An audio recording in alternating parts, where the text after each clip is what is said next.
ಎಲ್ರಿಗೂ ನಮಸ್ಕಾರ. ಸಿದ್ದಿಗೆ ಕನ್ನಡ ಯೂಟ್ಯೂಬ್ ಚಾನಲ್ಗೆ ನಿಮಗೆ ಸ್ವಾಗತ. 4 ಮತ್ತು 5 ದಿನಾಂಕ ಜನವರಿ 2024ರ ಪ್ರಚಲಿತ ವಿದ್ಯಮಾನಗಳನ್ನು ಈ ವಿಡಿಯೋದಲ್ಲಿ ನೋಡ್ತಾ ಹೋಗೋಣ. ನಿಮ್ಗೆ ಏನಾದ್ರು ಕಳೆದ ವರ್ಷದ ಪ್ರಚಲಿತ ವಿದ್ಯಮಾನಗಳು ಬೇಕು ಅಂದ್ರೆ 6 ತಿಂಗಳ 12 ತಿಂಗಳ 300 MCQಗಳು ವಿತ್ ಡೀಟೇಲ್ ಎಕ್ಸ್ಪ್ಲನೇಷನ್ ಬೇಕು ಅಂದ್ರೆ 60 ರೂಪಾಯಿ ಆಗುತ್ತೆ. 500 ಒನ್ ಲೈನರ್ಸ್ ಬೇಕು ಅಂದ್ರೆ 30 ರೂಪಾಯಿ ಆಗುತ್ತೆ. ನಿಮ್ಗೆ ಯಾವ್ದು ಬೇಕೋ ಅದನ್ನ ಈ ಒಂದು ಐಡಿಗಳನ್ನು ಬಳಸಿ ಪೇಮೆಂಟನ್ನು ಮಾಡಿ sbk1857@gmail.comಗೆ ಸೆಂಡ್ ಮಾಡಿಕೊಟ್ರೆ ನಿಮಗೆ ಸಾಫ್ಟ್ ಕಾಪಿಯನ್ನು ಕಳಿಸ್ಕೊಡ್ಲಾಗುತ್ತೆ. ಈ ಆಫರು ಲಿಮಿಟೆಡ್ ಇರುತ್ತೆ. ಸೊ ಪ್ರಶ್ನೆ 1, ಈ ಕೆಳಗಿನ ಯಾವ ಸಂಸ್ಥೆಯು ತನ್ನ 66ನೇ ಸಂಸ್ಥಾಪನಾ ದಿನವನ್ನ ಜನವರಿ 1, 2024ರಂದು ಆಚರಿಸಿತು? DRDO, ISRO, HAL, IFFO. ಪ್ರಶ್ನೆಗೆ ಸರಿಯಾದ ಉತ್ತರ DRDO, defence research and development organisation. ಇದು ಮಿನಿಸ್ಟ್ರಿ ಆಫ್ ಡಿಫೆನ್ಸ್ನ ಅಡಿಯಲ್ಲಿ ಕೆಲಸ ಮಾಡುತ್ತೆ. ಭಾರತದ ರಕ್ಷಣಾ ಸಂಶೋಧನೆ ಮತ್ತು ಅಭಿವೃದ್ಧಿ ಸಂಸ್ಥೆ ತನ್ನ 66ನೇ ಸಂಸ್ಥಾಪನಾ ದಿನವನ್ನು ಜನವರಿ 1, 2024ರಂದು ಸ್ಮರಿಸಿತು. Defence research and development organisation Bharat ಸರ್ಕಾರದ ರಕ್ಷಣಾ ಸಚಿವಾಲಯದ ರಕ್ಷಣಾ ಸಂಶೋಧನೆ ಮತ್ತು ಅಭಿವೃದ್ಧಿ ಇಲಾಖೆಯ ಅಡಿಯಲ್ಲಿ ಕೆಲಸ ಮಾಡುವ ಪ್ರಧಾನ ಏಜೆನ್ಸಿಯಾಗಿದೆ. ಭಾರತದ ನವದೆಹಲಿಯಲ್ಲಿ ತನ್ನ ಕೇಂದ್ರ ಕಚೇರಿಯನ್ನು ಹೊಂದಿದೆ. ಪ್ರಸ್ತುತ ಭಾರತದ ರಕ್ಷಣಾ ಸಚಿವರು ರಾಜನಾಥ್ ಸಿಂಗ್ ಅವರು, ನಿಮ್ಗೆ ಗೊತ್ತಿರಬೇಕು. ಮತ್ತೆ ಈ ಏಜೆನ್ಸಿ DRDOದ ಕಾರ್ಯನಿರ್ವಾಹಕರು ಯಾರು ಅಂದ್ರೆ ಸಮೀರ್ ವಿ ಕಾಮತ್, ಇವರು ಅಧ್ಯಕ್ಷರು ಕೂಡ ಆಗಿರ್ತಾರೆ. ನೆಕ್ಸ್ಟ್, ಇತ್ತೀಚಿನ ಚುನಾವಣೆಯ ನಂತರ ಕಾಂಗೋ ಪ್ರಜಾಸತ್ತಾತ್ಮಕ ಗಣರಾಜ್ಯದ ಅಧ್ಯಕ್ಷರಾಗಿ ಕೆಳಗಿನ ಯಾರು ನೇಮಕಗೊಂಡಿದ್ದಾರೆ? ಸೊ ಆಪ್ಷನ್ಸ್ಗಳನ್ನು ನೋಡ್ಕೊಳ್ಳಿ. ಪ್ರಶ್ನೆಗೆ ಸರಿಯಾದ ಉತ್ತರ ಆಪ್ಷನ್ ಸಿ, ಫೆಲಿಕ್ಸ್ ತಿಸ್ಕೇಡಿ. ಇಲ್ಲಿ ಭಾವಚಿತ್ರದಲ್ಲಿ ಅವರ ಒಂದು ನೀವು ನೋಡ್ಕೋಬಹುದಾಗಿದೆ. ಫೆಲಿಕ್ಸ್ ತಿಸ್ಕೇಡಿ ಅವರು ಡೆಮೊಕ್ರೆಟಿಕ್ ರಿಪಬ್ಲಿಕ್ ಆಫ್ ಕಾಂಗೋ ಚುನಾವಣೆಯಲ್ಲಿ ವಿಜೇತರೆಂದು ಘೋಷಿಸಲ್ಪಟ್ಟಿದ್ದಾರೆ. ಸರಿಸುಮಾರು 73% ಮತಗಳನ್ನು ಅವರು ಗಳಿಸಿದ್ದಾರೆ. ಕಾಂಗೋ ಪ್ರಜಾಸತ್ತಾತ್ಮಕ ಗಣರಾಜ್ಯವನ್ನ ಕಾಂಗೋ ಅಂತ ಕೂಡ ಕರೀತಾರೆ. 1771ರಿಂದ 97ರವರೆಗೆ ಆ ಒಂದು ದೇಶವನ್ನ ಜೈರ್ ಅಂತ ಕೂಡ ಕರೀತಾ ಇದ್ರು. ಇದು ಮಧ್ಯ ಆಫ್ರಿಕಾದಲ್ಲಿ ಕಂಡುಬರುವ ಒಂದು ದೇಶವಾಗಿದೆ. ಕಿಸ್ಮಾಸ ಅನ್ನೋದು ಇದರ ರಾಜಧಾನಿ. ಫೆಲಿಕ್ಸ್ ಈಗ ಆಯ್ಕೆಯಾಗಿರ್ತಕ್ಕಂಥವ್ರು ಇಲ್ಲಿ ಅಧ್ಯಕ್ಷರು. ಪ್ರಧಾನಮಂತ್ರಿಗಳು ಸಾಮಾ ಲುಕೊಂಡೆ ಅಂತ.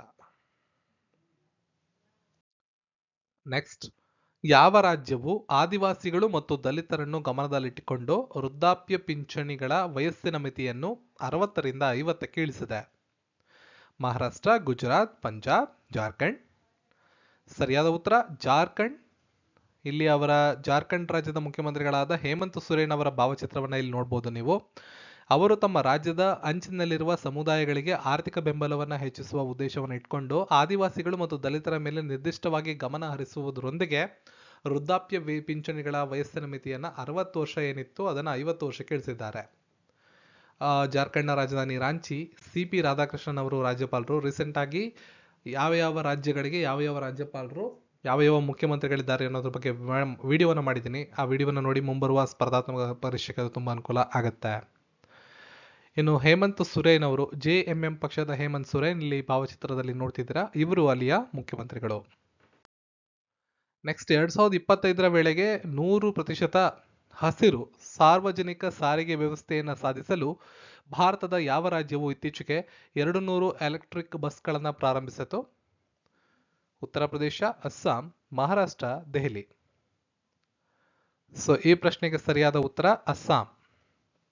2025ನೇ ಇಸ್ವಿ ವೇಳೆಗೆ ಮಾಲಿನ್ಯ ಮುಕ್ತ ಮತ್ತು ಹಸಿರು ಸಾರ್ವಜನಿಕ ಸಾರಿಗೆ ವ್ಯವಸ್ಥೆಯನ್ನು ಸಾಧಿಸುವ ರಾಜ್ಯದ ಬದ್ಧತೆಯ ಭಾಗವಾಗಿ ಅಸ್ಸಾಂ ಸರ್ಕಾರ ಅಲ್ಲಿಯ ಮುಖ್ಯಮಂತ್ರಿಗಳಾದ ಹೇಮಂತ್ ಬಿಸ್ವಾ ಶರ್ಮಾ ಅವರು ಗುವಾಹಟಿಯಲ್ಲಿ 200 ಎಲೆಕ್ಟ್ರಿಕ್ ಬಸ್ಗಳನ್ನು ಉದ್ಘಾಟನೆ ಮಾಡಿದ್ದಾರೆ.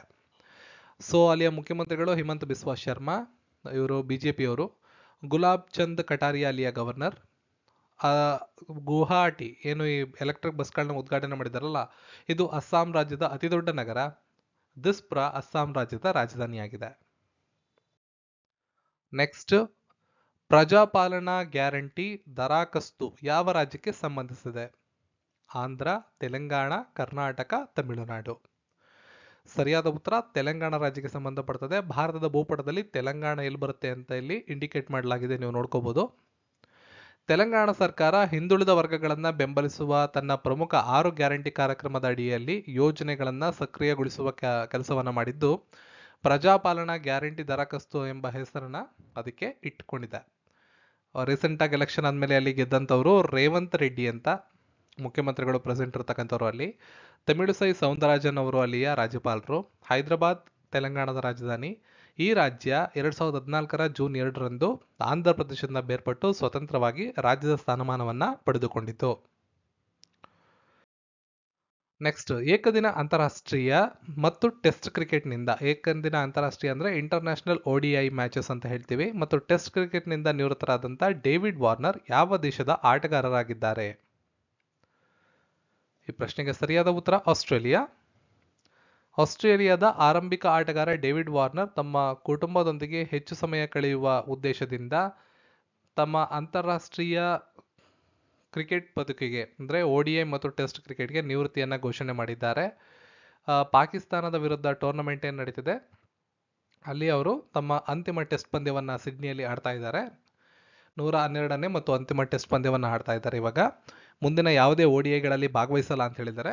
ಅದಾಗೂ 2025 ಚಾಂಪಿಯನ್ಸ್ ಟ್ರೋಫಿಯಲ್ಲಿ ತಮ್ಮ ಅವಶ್ಯಕತೆ ODI ಪಂದ್ಯಗಳಲ್ಲಿ ಏನಾದ್ರು ಬಿದ್ದರೆ ಆಸ್ಟ್ರೇಲಿಯಾ ಕ್ರಿಕೆಟ್ ಮಂಡಳಿ ಏನಿದೆ ಅವರು ಆಹ್ವಾನವನ್ನು ಕೊಟ್ಟರೆ ಮತ್ತೆ ಜಾಯ್ನ್ ಆಗ್ತೀನಿ ಅಂತ ಕೂಡ ಅವರು ಹೇಳಿರ್ತಾರೆ.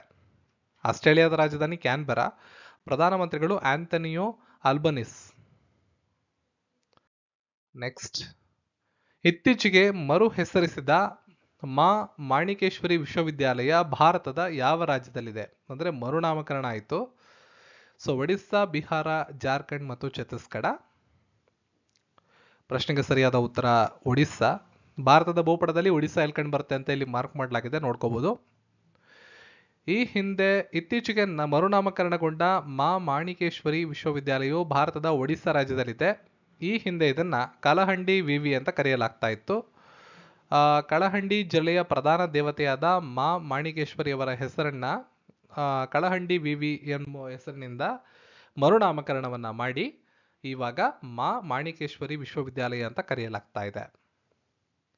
ಈ ವಿಶ್ವವಿದ್ಯಾಲಯ ಸೆಪ್ಟೆಂಬರ್ 1, 2020 ಕಾರ್ಯನಿರ್ವಹಿಸ್ತಾ ಇದೆ.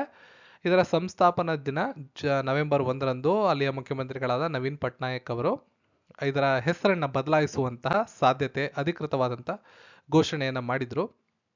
1 ಸೆಪ್ಟೆಂಬರ್ 2020 ಇದು ಕೆಲಸ ಮಾಡ್ತಾ ಇದೆ. ನವೆಂಬರ್ 1 ಕಳೆದ ವರ್ಷ ನವೀನ್ ಪಟ್ನಾಯಕ್ ಅವರು ಈ ಹೆಸರು ಬದಲಾವಣೆಯನ್ನು ಅಧಿಕೃತವಾಗಿ ಘೋಷಣೆ ಮಾಡಿದ್ರು. ಇವಾಗ ಹೆಸರನ್ನ ಸಂಪೂರ್ಣವಾಗಿ ಬದಲಾವಣೆ ಕೂಡ ಮಾಡಲಾಗಿದೆ. ಯಾವ ವರ್ಷದಿಂದ ಭಾರತ ಮತ್ತು ಪಾಕಿಸ್ತಾನಗಳು ತಮ್ಮ ಪರಮಾಣು ಸ್ಥಾಪನೆಗಳು ಮತ್ತು ಸೌಲಭ್ಯಗಳ ಪಟ್ಟಿಯನ್ನು ಜನವರಿ ಮೊದಲ ವಾರದಲ್ಲಿ ವಿನಿಮಯ ಮಾಡಿಕೊಳ್ಳಲು ಪ್ರಾರಂಭಿಸಿದವು? ಇಂಪಾರ್ಟೆಂಟ್ ಕ್ವಶನ್ ಇದು. ಸರಿಯಾದ ಉತ್ತರ 1992. ಭಾರತ ಮತ್ತು ಪಾಕಿಸ್ತಾನ ಪ್ರತಿ ವರ್ಷ ತಮ್ಮ ಪರಮಾಣು ಸ್ಥಾಪನೆಗಳೆಲ್ಲಿವೆ ಮತ್ತು ಸೌಲಭ್ಯಗಳ ಪಟ್ಟಿಯನ್ನು ಪರಸ್ಪರ ವಿನಿಮಯ ಮಾಡಿಕೊಳ್ತವೆ. ಇದು ದೀರ್ಘಕಾಲದ ಅಭ್ಯಾಸವಾಗಿದೆ. ಈ ವಿಧಾನವನ್ನು ಜನವರಿ 1, 1992 ಅನುಸರಿಸಿಕೊಂಡು ಬರಲಾಗ್ತಾ ಇದೆ. ಈಗಲೂ ಕೂಡ ಈ ಪರಂಪರೆ ಜಾರಿಯಲ್ಲಿದೆ. ಇದಿಷ್ಟು ಇಂದಿನ ಪ್ರಚಲಿತ ವಿದ್ಯಮಾನಗಳು. ಎಲ್ಲ ಮಾಹಿತಿಗಳು ನಿಮ್ಗೆ ಯೂಸ್ಫುಲ್ ಅನ್ಸಿದ್ರೆ ಈ ವಿಡಿಯೋನ ಲೈಕ್ ಮಾಡಿ, ಶೇರ್ ಮಾಡಿ, ಚಾನಲ್ನ ಸಬ್ಸ್ಕ್ರೈಬ್ ಮಾಡ್ಕೊಳ್ಳಿ. ಟೆಲಿಗ್ರಾಮಲ್ಲಿ ನಿಮಗೆ PDF ನೋಟ್ಸ್ ಕೂಡ ಅವೈಲೇಬಲ್ ಇರ್ತದೆ. ಇನ್ನು ಹೆಚ್ಚಿನ ಮಾಹಿತಿಗಳು ಅಂದರೆ ಕಳೆದ ವರ್ಷದ ಪ್ರಚಲಿತ ವಿದ್ಯಮಾನಗಳು ನಿಮ್ಗೆ ಏನಾದ್ರು ಬೇಕು ಅಂದರೆ ಈ ವಿಡಿಯೋದ ಡಿಸ್ಕ್ರಿಪ್ಷನ್ ಚೆಕ್ ಮಾಡಿ ಟೆಲಿಗ್ರಾಮ್ಗೆ ಜಾಯ್ನ್ ಆದರೆ ಅಲ್ಲಿ ಕೂಡ ಮಾಹಿತಿಯನ್ನು ಪಡ್ಕೋಬೋದಾಗಿರ್ತದೆ. ನಮ್ಮನ್ನು ಎಲ್ಲ ಸೋಷಿಯಲ್ ಮೀಡಿಯಾ ಹ್ಯಾಂಡಲ್ಸ್ಗಳಲ್ಲಿ ಫಾಲೋ ಮಾಡಿ ಅಂತ ಹೇಳ್ತಾ ಸಿಗೋಣ ಮತ್ತೊಂದು ವಿಡಿಯೋ ಅಂತ. ಎಲ್ರಿಗೂ ಧನ್ಯವಾದಗಳು.